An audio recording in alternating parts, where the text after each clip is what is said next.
ஆலயம் உனக்காக.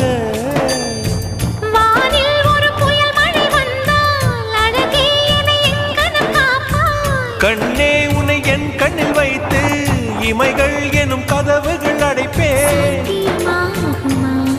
நான் சத்தியம் செய்யவா? தொடு தொடுவெனவே வானவில் என்னை தூரத்தில் அழைக்கின்ற நேரம்.